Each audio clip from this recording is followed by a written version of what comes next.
राकेश जी, कांग्रेस को लेके भी एक मन में सवाल है कि कांग्रेस तो अंग्रेज़ों ने ही बनाई, ए ह्यूम थे और भी जितने लोग थे जब बनी, तो इसमें भी क्या कुछ संदेहात्मक दृष्टि से हमें देखना चाहिए कि उन्होंने बनवाई है तो वो हमारे लिए क्यों लड़ेंगे? बात आपकी बिल्कुल ठीक है कि 1857 के बाद जब भारत में दोबारा राष्ट्रवादी चेतना ने जन्म लेना शुरू किया, है ना, वासुदेव बलवंत फड़के महाराष्ट्र में किसानों को आज़ादी की लड़ाई की ओर मोड़ने का काम शुरू हुआ, और भी देश में जगह जगह जगह जगह लोगों के इस तरह के काम शुरू हुए। क्योंकि मैंने कहा ना, 25 साल बाद पीढ़ी बदली तो अंग्रेज घबरा गए। तो नई पीढ़ी में फिर स्वतंत्रता की बातें आने लगी, अपने गीत अपनी कहानियां सुन के। तो उस माहौल में ह्यूम के द्वारा कांग्रेस बनाई गई। ये लोकतंत्र चूँकि इंग्लैंड में स्थापित हो चुका था, तो लोकतंत्र में एक बात होती है कि जनता का गुस्सा निकल जाना चाहिए और जनता को शिकायत करने का मौका मिल जाना चाहिए। तो उससे लड़ाई गहराई में नहीं जाएगी। तो कांग्रेस की स्थापना तो ह्यूम ने इसीलिए की क्योंकि ह्यूम कलेक्टर थे और उनका रोल 1857 में भारत के खिलाफ ही था और उसकी प्रशंसा थी अंग्रेज़ों में, उनकी योग्यता की। इटावा के गवर्नर भी रहे, इटावा के कलेक्टर भी रहे। तो ह्यूम ने कांग्रेस की स्थापना की और इस बात के लिए जो बड़ा प्लेटफार्म एक बन गया कि जितने संगठन 5, 7, 8 देश में काम कर रहे थे उनसे संपर्क करके उन्हें कांग्रेस के अंदर जोड़ दिया गया। अब कांग्रेस का काम क्या था? एक सम्मेलन करना, उस सम्मेलन में एक प्रस्ताव पास करना, उस प्रस्ताव पे एक दरखास्त बनाना, वो अंग्रेज के वायसराय को पेश करना। ये कांग्रेस थी। लेकिन इस कांग्रेस के द्वारा जो काम करना चाहते थे वो काम 1905 में आके पलट गया, जब बंगाल का विभाजन, क्योंकि बंगाल सबसे ज़्यादा क्रांतिकारी गतिविधियों का केंद्र था। वहाँ स्वामी विवेकानंद, बंकिम चंद्र का उपन्यास आनंद मठ राष्ट्रीय चेतना का जागरण कर रहे थे। तो अंग्रेजों ने सोचा कि हिंदू मुस्लिम के आधार पे बंगाल को बांट दो। तो जब बंगाल का उन्होंने विभाजन करा तो उसके खिलाफ देश में विरोध पैदा हो गया। अब इस विरोध पैदा करने में जो भूमिका थी वो बंगाल की तो थी ही। विपिन चंद्र पाल बंगाल के कांग्रेस के लीडर थे जिन्होंने इसका विरोध किया। देशबंधु चित्तरंजन दास भी थे और भी बहुत सारे लोग थे। और जो विवेकानंद के विचारों का प्रभाव था तो तमाम ग्रुप थे। महर्षि अरविंद जो बने बाद में, वो अरविंद भी थे। विवेकानंद के भाई भूपेंद्र नाथ सान्याल भी थे। तो ये सारे लोग जो है बंग भंग के खिलाफ थे। लेकिन अंग्रेज इस बात से ज़्यादा इस बात से घबरा गए जब महाराष्ट्र के नेता तिलक बंगाल के विभाजन के विरोध में खड़े हो गए और उनके साथ पंजाब के नेता लाला लाजपत राय भी खड़े हो गए। तो ये लाल बाल पाल की जो जोड़ी थी, इससे कांग्रेस का जो पुराना स्वरूप था वो छिन्न भिन्न हो गया और अंग्रेजों ने पूरा दम लगा के इन्हें गरम गुट कह के और उपेक्षित करने की कोशिश करी। और इतना ही नहीं, गरम गुट और नरम गुट का झगड़ा करा के जब झगड़ा हो गया तो गरम गुट के लोगों को जेल में डाला, निर्वासन दिया। तिलक को माडले जेल में डाल दिया, जो सबसे बड़े नेता थे। बिपिन चंद्र पाल राजनीति से ही हट गए और लाला लाजपत राय के भी देश निकाले की बात आई। तो ये सारी घटना होने से 1907 में वायसराय लिखता है कि जिस कांग्रेस को हमने बनाया अब वक्त आ गया उसे समुद्र में डुबो दिया जाए। तो अब हम 1885 में कांग्रेस कैसे बनाई गई इस पे तो चर्चा करते हैं, लेकिन 1907 में वायसराय ये बात क्यों कह रहा है इस पे चर्चा नहीं करते, पता ही नहीं है लोगों को। तो ये तो हमारे नेताओं का योग्यता है, तिलक जैसे लोगों की, कि उन्होंने कांग्रेस जैसे प्लेटफार्म को भारतीय स्वाधीनता के प्लेटफार्म में बदल दिया और बंग भंग हुआ। और इस बंग भंग ने ही सब प्रभाव डाला। महात्मा गांधी ने भी जो हिंद स्वराज किताब लिखी है, उसके लिए उन्होंने स्वीकार करा है कि बंग भंग की घटना से ही उनके अंदर ये लहर पैदा हुई भारत की। तो बंगाल विभाजन एक पहली घटना है 1857 के बाद, जिसने भारतीय राष्ट्रीय आंदोलन को आगे करा और कांग्रेस को एक प्लेटफार्म बना दिया राष्ट्रीय स्वतंत्रता की लड़ाई का। और अंग्रेज़ों ने इस प्लेटफार्म को नष्ट करने के लिए गरम गुट के लोगों को जेल में डाला और कांग्रेस की जगह मुस्लिम लीग बनवा दी, हिंदू महासभा बनवा दी, इनके नेताओं को महत्व देने लगे, ये संस्थाएं आगे बढ़ गई, पृथक निर्वाचन दे दिया मुसलमानों को। जब बंग भंग सफल नहीं हुआ तो मुसलमानों को पृथक निर्वाचन दे दिया और कांग्रेस के नेता कांग्रेस की जगह होम रूल लीग बना के काम करने लगे बहुत से। तो कांग्रेस को उन्होंने अपनी तरफ से सीन से ही गायब कर दिया। लेकिन दोबारा फिर जब तिलक वापस आ गए तो तिलक की एक्टिविटीज से दोबारा फिर तिलक पे मुकदमा चलाया गया। उस मुकदमे में तिलक को नहीं फंसा पाए, तिलक बच गए। बहुत मुकदमा तिलक का, बहुत मोटी किताब है, तिलक ने जो जिरह करी उससे तिलक को दोबारा नहीं फंसा पाया। तिलक से इतना भयभीत थी सरकार। तो दोबारा कांग्रेस का जो पुनर्जीवन हुआ, गरम गुट और नरम गुट एक हो गए, एक साथ हो गए। और उसके बाद जो तिलक का अंतिम काम है, लखनऊ पैक्ट करना, मुस्लिम लीग से ही पैक्ट करके भारत की आज़ादी के लिए माहौल तैयार करना, और महात्मा गांधी का भारत की राजनीति में प्रवेश, इसने कांग्रेस को नए चरण में फेंक दिया।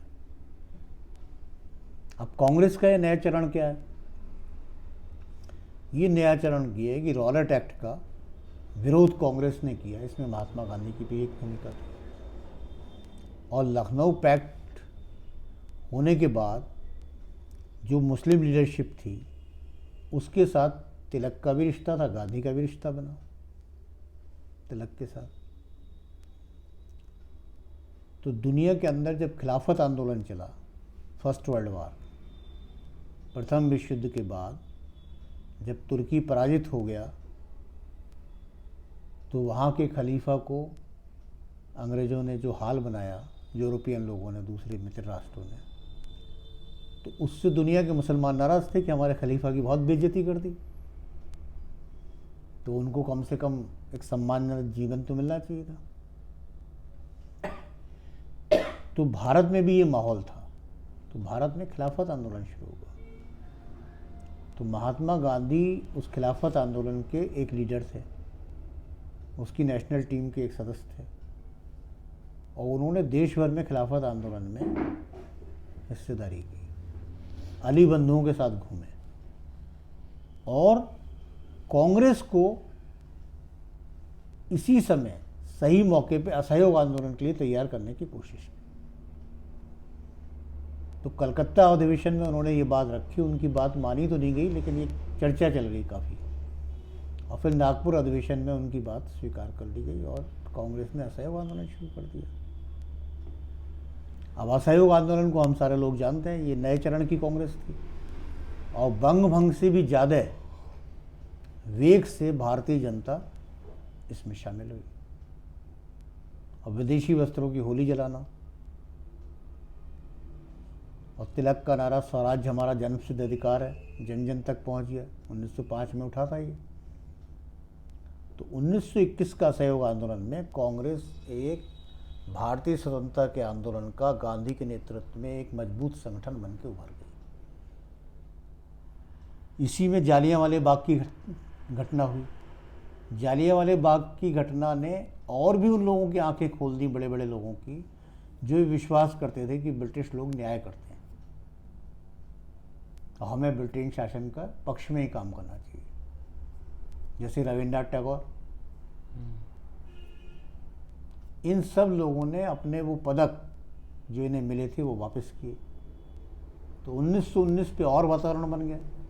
तो गांधी जी ने सही वातावरण पे, एक तरफ खिलाफत, एक तरफ 1919 जालियांवाला बाग का हत्याकांड, सारी परिस्थिति को देख के असहयोग आंदोलन शुरू किया और कांग्रेस को एक सदस्यता अभियान से जोड़ दिया। 25 पैसे का सदस्य, कांग्रेस का एक कॉन्स्टिट्यूशन बना दिया। तो पहली कांग्रेस तो केवल साल में एक बार सम्मेलन करने की कांग्रेस थी, अब वो एक संगठन में बदल गई। उसकी प्रांतीय टीम, उसकी जिले की टीम, उसका संगठन, उसका चुनाव, सारी चीज़ें हुई। तो कांग्रेस राष्ट्रीय आंदोलन की टीम बन गई। और फिर उसके बाद गांधी के नेतृत्व में कांग्रेस कहाँ इस्तेमाल कर पाए अंग्रेज।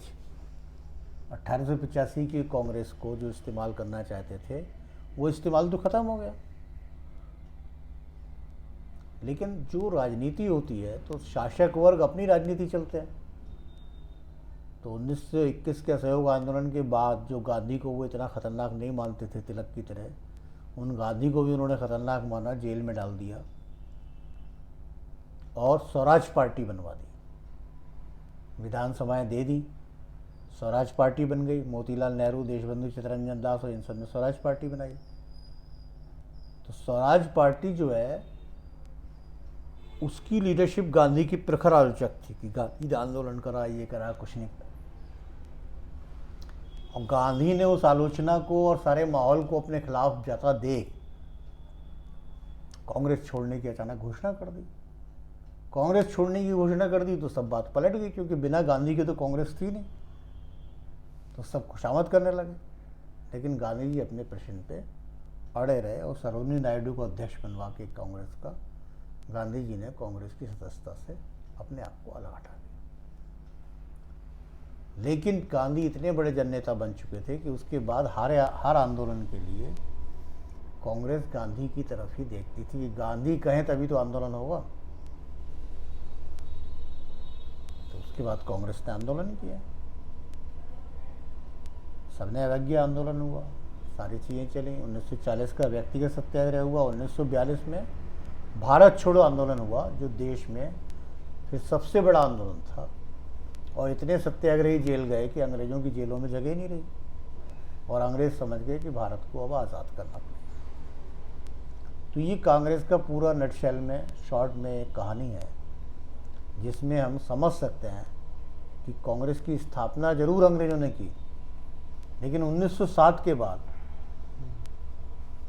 कांग्रेस एक ऐसा प्लेटफार्म बन गई जिसके माध्यम से अंग्रेज भी कुछ नेताओं के माध्यम से कांग्रेस को कमज़ोर करने की कोशिश करते थे या अपने सिस्टम में शक करने की, सिस्टम में शामिल करने की कोशिश करते थे। लेकिन नेतृत्व के रूप में चाहे तिलक हो, चाहे गांधी हो, ऐसे लोग सामने थे जो उनके अंग्रेज़ों की चाल में पूरी तरह नहीं फंसते थे और कांग्रेस को राष्ट्रीय स्वतंत्रता के आंदोलन में कदम दर कदम हम आगे बढ़ाते हैं।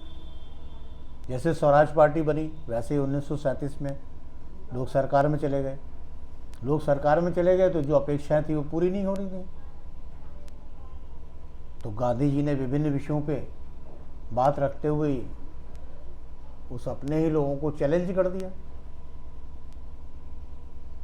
और फिर लोगों को 42 के आंदोलन में विधानसभाओं से इस्तीफा दे के बाहर आना पड़ा। तो मतलब अंग्रेजी चाल और भारतीय स्वतंत्रता संग्राम सेनानियों की अपनी नीति, दोनों के बीच टकराव होते हुए कांग्रेस आगे बढ़ती रही। लेकिन कांग्रेस मूल रूप से भारतीय स्वतंत्रता आंदोलन का वाहक बन के ही आगे बढ़ती रही। और अगर 1946 में पाकिस्तान की योजना चरितार्थ नहीं होती तो भारत की स्वतंत्रता आंदोलन के बाद की परिणति थोड़ा सा अलग हो सकती थी। ठीक है।